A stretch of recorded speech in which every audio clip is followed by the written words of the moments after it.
Welcome to Meet the Candidates. I'm your host, Kim Mankotis, and I'm here with Joshua EldenBrady, candidate for District Court in Muskegon County. Welcome, Joshua. Thank you for having me. Tell me what goes on in District Court and some of the differences that we need to understand about the court. Well, I think this year with the election, it's extra important to understand what those distinctions are. We have two judges retiring this year, two open seats, one in the probate court and the one I'm running for in the district court. District Court in Michigan handles misdemeanor cases. That's criminal cases where a year or less total incarceration. It handles preliminary examinations for felony cases. The district court judge decides whether there's enough evidence for a felony case to go to trial with a circuit court. It handles civil cases under $25,000. So that would run the host of minor contract issues, disagreements between individuals, who loaned who, how much money. Credit card collections cases usually wind up in front of the district court. And the district court also handles all landlord-tenant or eviction cases. So there's a significant amount of volume for the court there. And that's very different from the higher courts. The circuit court and the probate court gets some of the family law docket. So none of the divorce, none of the child custody cases, none of that comes in front of the district court. That's all up at that higher court level. Now, does the district court handle alcohol and substance abuse cases? The district court handles all misdemeanor criminal charges as well as civil infractions. So alcohol and substance abuse isn't the case itself, but the reality is a significant portion, whether it be crimes that actually involve alcohol, driving under the influence, open container, public intoxication, or offenses, domestic violence charges, which are a misdemeanor for first-time domestic violence and later graduates if they continue to offend up to a felony level. More often than not, alcohol or some type of substance abuse addiction is part of what leads people to wind up in the criminal justice system. What are some of the steps that happen prior to trial in terms of some of the early procedural motions and things that come before the court? Well, that's a very broad and very general question, and focusing a little bit on what the judge's role is.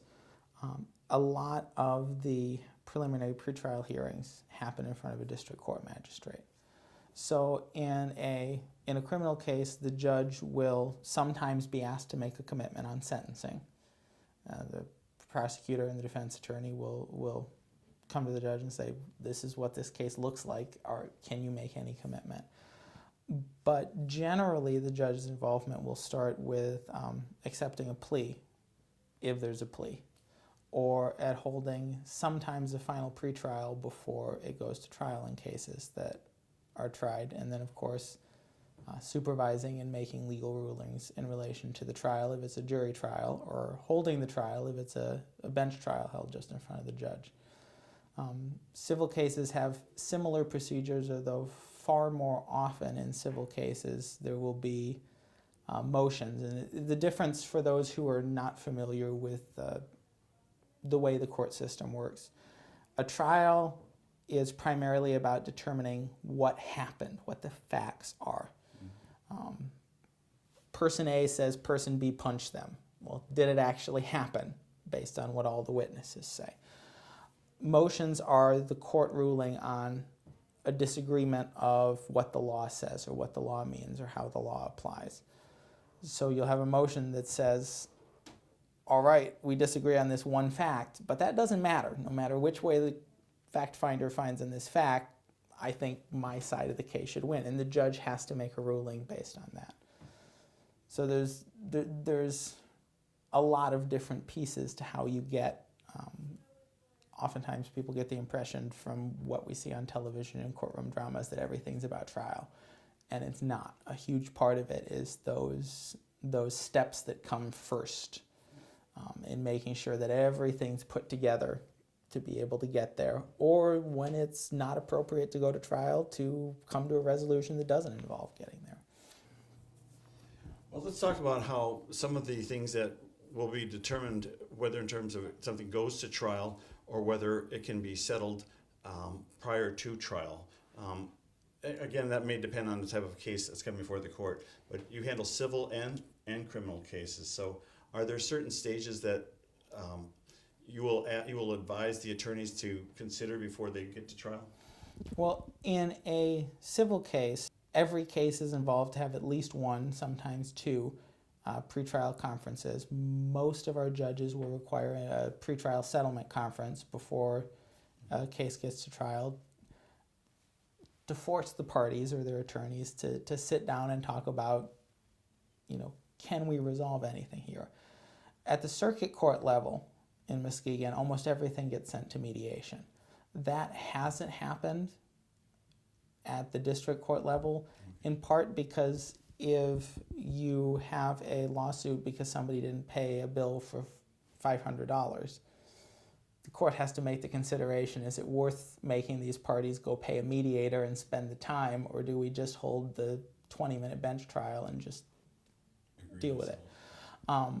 Whereas when you have a $20,000, $30,000 case, 25 is the limit for the district court. When you get closer to that limit, there becomes a little bit more of a, do we add an extra step? Do we say, let's look at this, should this go to mediation? Because this is a big enough amount of money, we want people to sit down and talk about it. And there's discretion for the judges to decide what cases they believe need to be sent to mediation. There's also part of the factor in figuring that out is, are these individuals who are going to have to work together again? You took out a credit card from a national bank and you didn't make the payments. Well, that's probably it for that relationship. You're not going to go anywhere. Your two local is located across the street from each other, have been doing business for 30 years, and now you're in court over a disagreement of whether somebody paid the $7,000 bill or not.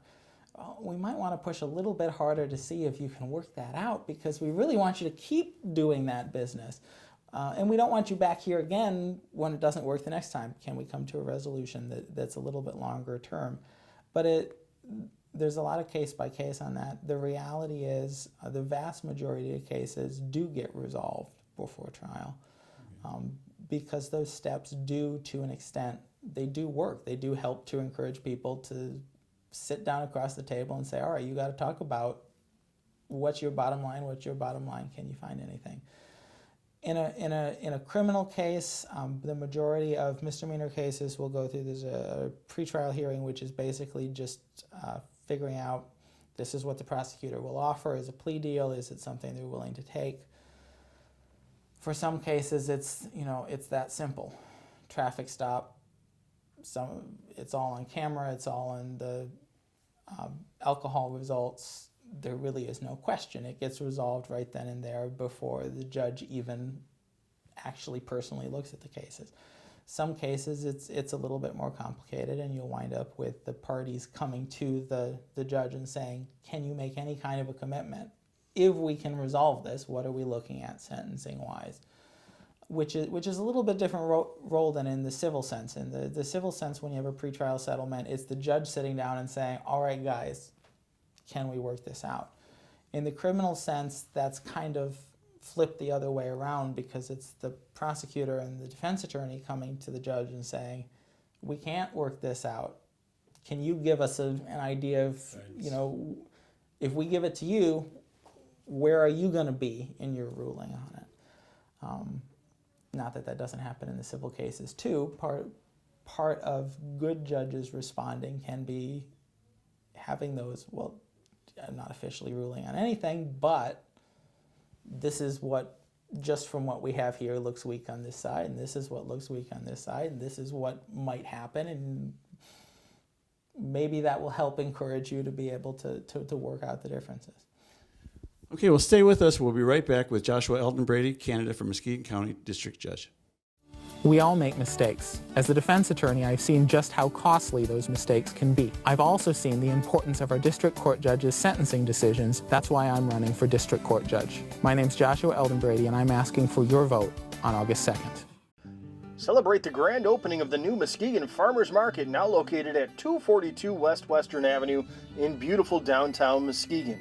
With over 100 vendors, the market offers fresh fruits and vegetables, flowers, pet supplies, honey, maple syrup, fresh caught fish, and much, much more. Their brand new building includes a year-round indoor market as well as an incubator and community service kitchen. This year, the Muskegon Farmers Market will introduce 2 new programs. The Power of Produce, teaching children ages 5 to 12 how to shop at the farmers market and prepare nutritious meals, along with Arts on the Market, featuring fine arts and crafts. You can enjoy live music performed on their outdoor stage as well. For more information, visit MuskegonFarmersMarket.com. A lot of important decisions are made in this building. I'm Brenda Sprader, running for Muskegon County Probate Judge. This is a family law position, and for years I've worked as a family law trial attorney and public defender representing juveniles and abuse-neglect families. I understand the frustrations and struggles that many families face, and as judge, my experience would give me the wisdom to be fair and the strength to do what is needed to ensure people involved with family court have a better experience. I'm asking you to vote for me, Brenda Sprader. McDonald's Candies, 1064 South Getty Street in Muskegon, features an assortment of chocolate-covered nuts and creams, peanut clusters, fudge, seafoam, turtles, cherry cordials, and regular and holiday novelties. Your vehicle is an important part of your life. It gets you where you need to go, so it's important to take good care of it. At Van's Quick Lube, every vehicle gets up to 6 quarts of high-quality Quaker State oil, a new oil filter, and a free car wash with every service. At Van's Car Wash and Quick Lube, you will get a quick wash that will be done right the first time, and you'll experience the hand-scrubbed and Simonized difference. With 6 convenient locations, Van's Car Wash and Quick Lube will keep your car looking good and running great. Hi, I'm Terry Sabo. I'm currently the chairman of the Muskegon County Board of Commissioners and also a 25-year veteran of the City of Muskegon Heights Police and Fire Departments. Prior to that, I was on the Muskegon County Road Commission for 2 years and a veteran of the United States Air Force. I've spent a career on bringing people together to solve problems, and I intend to take that attitude to Lansing with me when I'm elected as your next state representative. So on August 2nd, I hope to earn your vote as the next state representative for the 92nd District.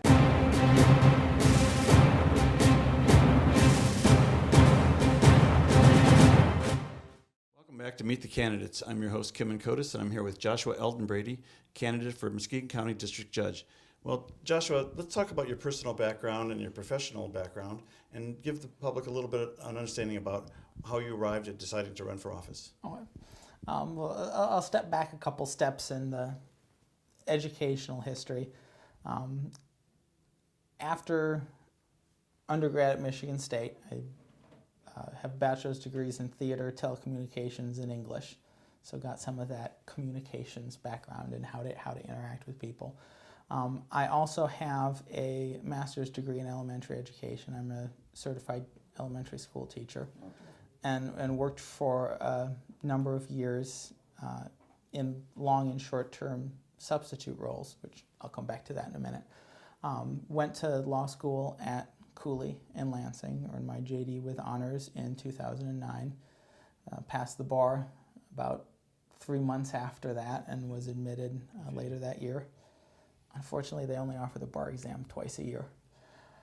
And I'm currently working on my LLM, my post-graduate law degree in municipal government. So that's one of my interest areas. Practice-wise, I am a general practice attorney, do criminal defense work, do civil work on both sides, although more defense than plaintiff's work, and some family law work as well. So get to see kind of all the different pieces of the different levels of the court system. I worked not just in Muskegon County, but in the surrounding counties. I practice in district courts in 8 different counties throughout the years. So seeing pieces of how different counties, different courts run things differently.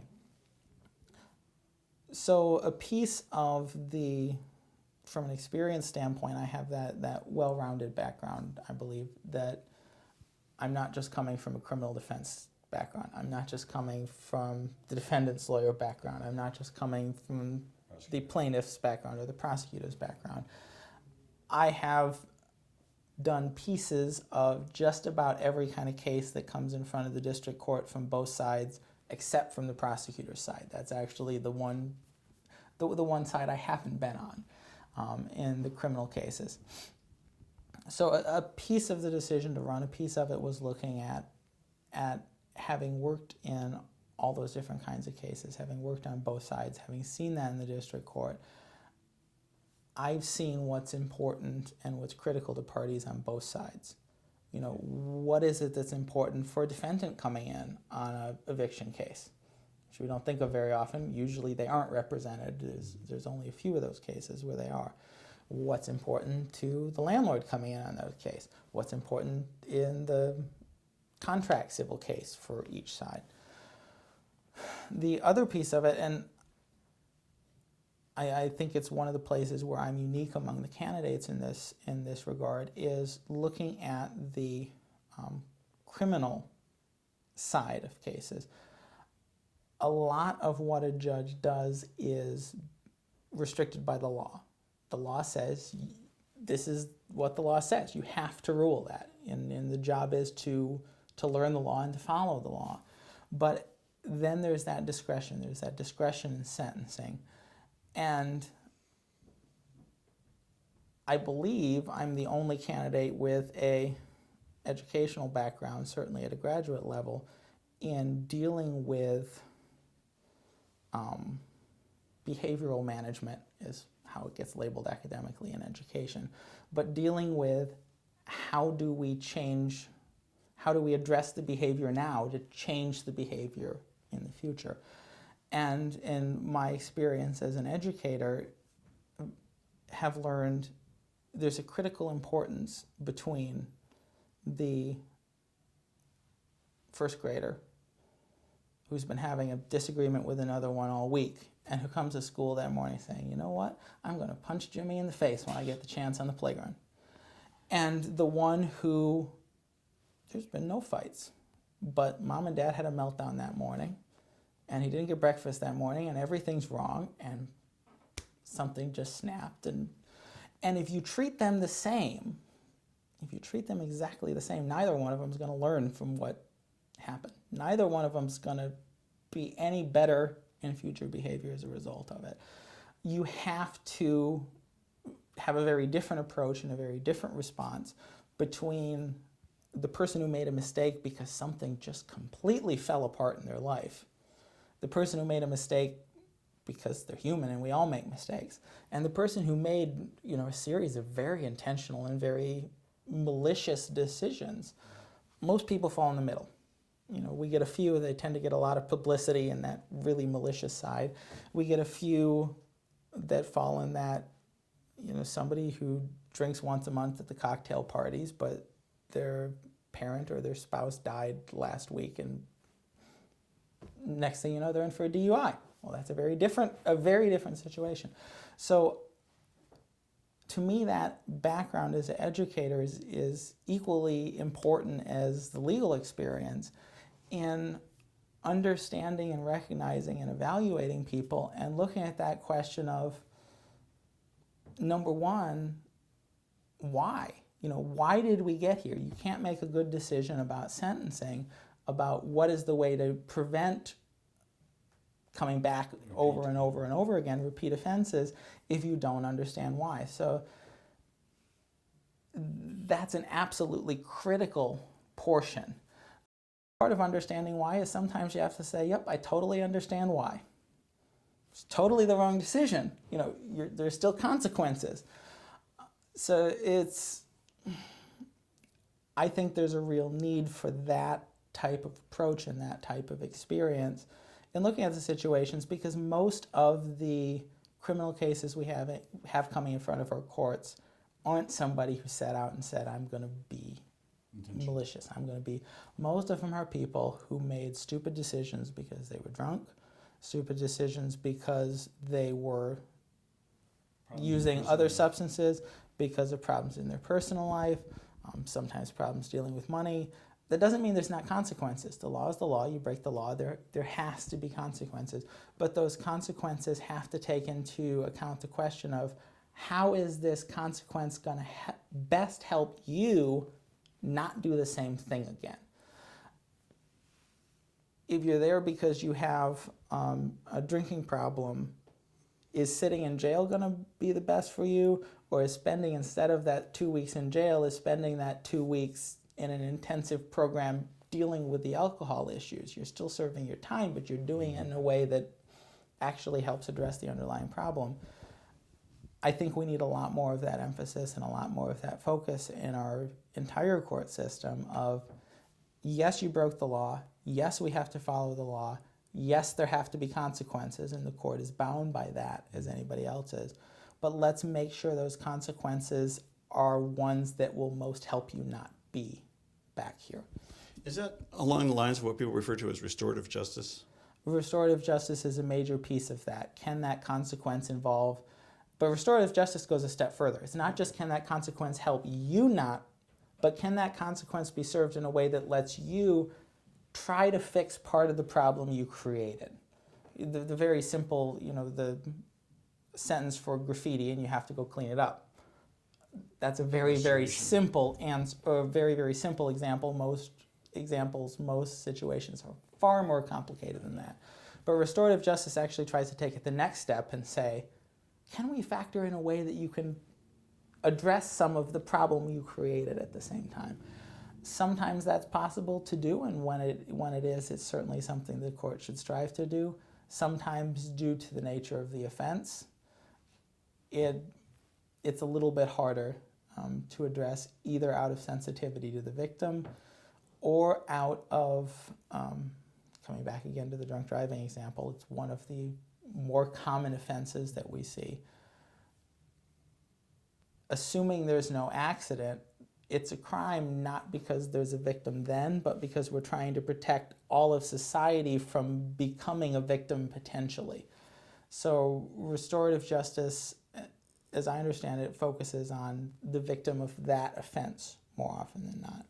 Whereas when you have a more societal-wide prohibition, it's a little bit harder to... Well, we see approach toward more alternative sentencing. We have now the substance court, we have the veterans court, we have some alternative ways of proceeding in terms of how judges decide a case. So could you talk a little bit about that judicial discretion? You mentioned the judge has to follow the rules of the law, but does a judge in the district court have a little more discretion in terms of being able to provide other kinds of resolution? There was, not that long ago, a Michigan Supreme Court ruling regarding sentencing guidelines that said they're not really mandatory. So that changed the answer a little bit. Circuit court on felony offenses is dealing with sentencing guidelines. This is based on the person's past history, based on the elements of this particular offense. This is what you're supposed to, unless there's a good reason to go outside that, sentence them to. And the judge has discretion within those guidelines, or if there's a really good reason to go outside them. District court doesn't have those. So somebody comes in with a charge for possession of marijuana, that's a one-day misdemeanor. The district court judge has discretion. You can sentence them to fines and costs, no probation. You can sentence them to a year in jail. That's a huge amount of discretion on the part of the judge. The law says if they committed the elements of the offense, they're guilty of that. Whether you agree or disagree with that, they're guilty of that. But within that, you have the discretion to say, this is connected to all of these other problems that we need to address, or this is just somebody who made a 1 or 2 time bad decision and appears that they're going to not do it again, and let's go easy on them and give them the nice speech about what will happen if they come back for the same thing. Several of our judges do very well. Current judges do very well at doing that. Okay, well, stay with us. We'll be right back with Joshua EldenBrady, candidate for District Court Judge in Muskegon County. Hi, I'm Terry Sabo. I'm currently the chairman of the Muskegon County Board of Commissioners and also a 25-year veteran of the City of Muskegon Heights Police and Fire Departments. Prior to that, I was on the Muskegon County Road Commission for 2 years and a veteran of the United States Air Force. I've spent a career on bringing people together to solve problems, and I intend to take that attitude to Lansing with me when I'm elected as your next state representative. So on August 2nd, I hope to earn your vote as the next state representative for the 92nd District. Bella Maria's in Norton Shores features live music every weekend, along with delectable Italian-American cuisine, succulent steaks, seafood, and of course all your Italian favorites. Bella Maria's Event Center can be rented for weddings, private parties, and corporate events. From their Palermo room, which faces the golf course and features a tent, to their elegant ballroom, Bella Maria's can accommodate up to 350 guests. Bella Maria's in Norton Shores. You can find them on Facebook. Hi, my name is Michael Poulin, and I'm a candidate for the office of Sheriff in Muskegon County. This office has been a career goal of mine, and I've directed my professional law enforcement career towards it. My qualifications are based on my education, my professional development, and over 28 years of law enforcement experience here in Muskegon County. During my career at the Sheriff's Office, I was promoted through the ranks, ultimately serving as captain, having the opportunity to lead every division from jail administrator, traffic services supervisor, training coordinator, SWAT commander, and detective bureau supervisor. As your sheriff, I will be fiscally responsible and put an end to wasteful spending. I will ensure that your safety and the safety of the public safety community are my #1 priority. Through professional development and community support, I will bring integrity and accountability back to the office of sheriff. Thank you for your time. I would appreciate your consideration on August 2nd to serve as your next Muskegon County Sheriff. Hello, Muskegon. My name is Mark DeWitt. I'm the owner here at RPM Automotive. We've been here since 1996. We're a full-service auto repair center. We do both foreign and domestic repairs. Most of our repairs are performed same day. We do everything from AC, engine repair, and computer diagnostics. Feel free to call or come by and see us. We're located on Getty Street, next to the Getty Street Grill.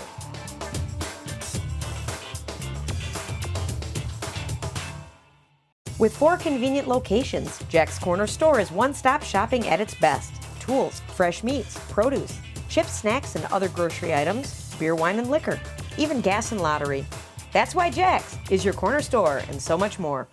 Big AAA storage, offering individually enclosed climate-controlled units from 5x10 to 10x15 feet. Recommended for records, furniture, valuables, and antiques. As well as outdoor units ranging from 10x15 to 10x35 feet. All units are fenced, lighted, equipped with video cameras, and electronic keyed access with security gate. Open 7 days a week, 365 days a year. Big AAA storage, fulfilling your storage needs. A lot of important decisions are made in this building. I'm Brenda Sprader, running for Muskegon County Probate Judge. This is a family law position, and for years I've worked as a family law trial attorney and public defender representing juveniles and abuse-neglect families. I understand the frustrations and struggles that many families face, and as judge, my experience would give me the wisdom to be fair and the strength to do what is needed to ensure people involved with family court have a better experience. I'm asking you to vote for me, Brenda Sprader.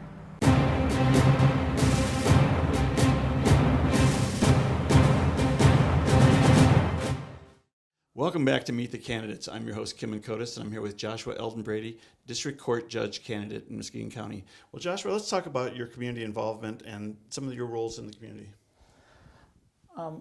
I live in city of Muskegon. When I came back to West Michigan in 2010, grew up a couple hours north of here, I moved into the McLaughlin neighborhood that's about half a mile east of downtown Muskegon. Was involved pretty heavily for a couple of years in the neighborhood association, served as vice president for years, president for 2 years after that. I'm currently on the board of Family Promise of the Lakeshore. We're of the 3 organizations that provide housing and programming for temporarily displaced individuals in Muskegon County. We are the one that allows families, children, and parents to stay together rather than having to stay separately. So that's a very important service in the community. And just generally involved with events and get-togethers and things around the neighborhood. It's been one of the other pieces that's driven part of my decision to run for the position. Looking at Muskegon geography, between Seaway Drive on the west, that's the business loop, and the highway on the east. Lower income part of Muskegon County, we produce the majority of the district court's caseload. That's just the reality when you look at the statistics. Right now we don't have any judges on the district court who live in that part of the community. With the exception of myself, we have no candidates who live in that part of the community. And we have a very definite perception in a lot of our urban community here in Muskegon County of it's us versus them. The legal system, the police, the courts, the attorneys, are people from outside who are coming in to set up the rules that we have to live by. And I think it's very, very important that we have judges and others involved, not just that live in the community, but that are involved on the community on a day-to-day basis. And I don't mean that to say that our current judges are not involved in the community. I know several of them do volunteer and regularly get involved. But I believe there's a fundamental difference between being there to volunteer and being there every day.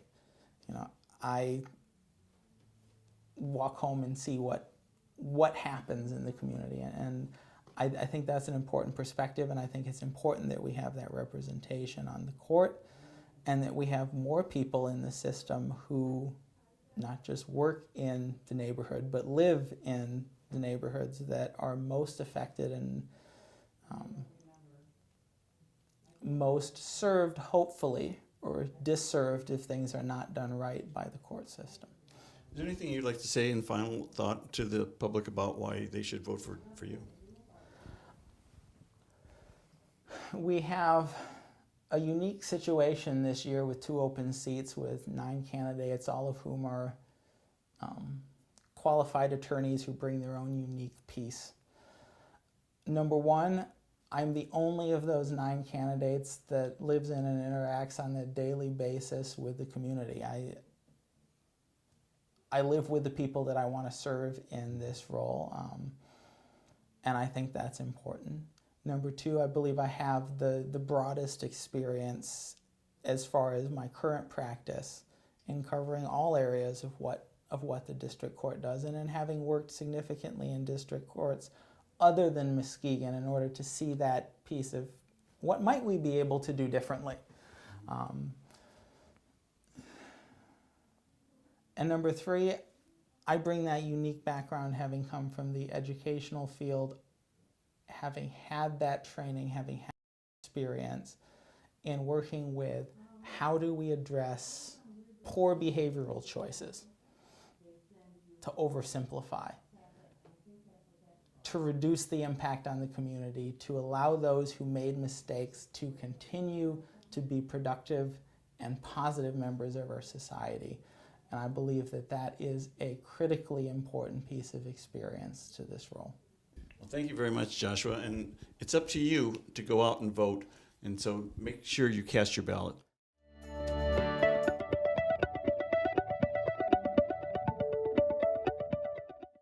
We all make mistakes. As a defense attorney, I've seen just how costly those mistakes can be. I've also seen the importance of our district court judges' sentencing decisions. That's why I'm running for district court judge. My name's Joshua EldenBrady, and I'm asking for your vote on August 2nd.